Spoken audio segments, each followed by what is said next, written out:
Hey guys, and welcome to the Best Online Tutorials channel. In this video I'm showing you how to make and add self-roles on Discord. Alright, and the first method is native.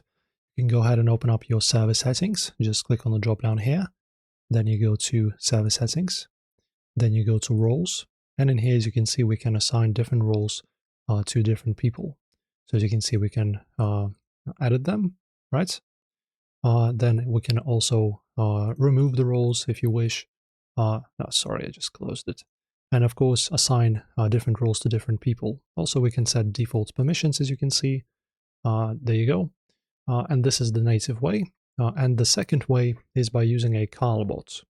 So this will ensure that the role is higher than the roles it's trying to give. So the shortcut is as follows. You go to a channel. All right, so you just type in CarlBot, log in with Discord.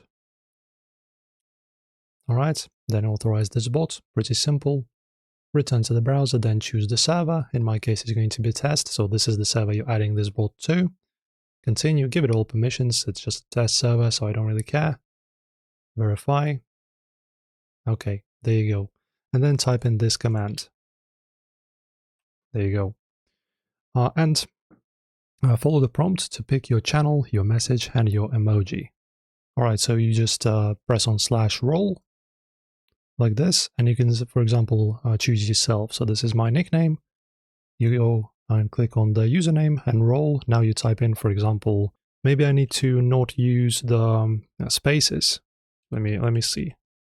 Okay, this should work. There you go. And now it's setting a command. All right, if you can't do it, just make sure to go to roles and then drag CarlBot to the very top. And now let's just do this again. /role. Role add, user me. There you go. All right, and there you go. Now this worked. And now I added this new role to myself. This is my nickname. And that is it. That's how easy it is to do. Enjoy the guide, guys, and see you in the next one.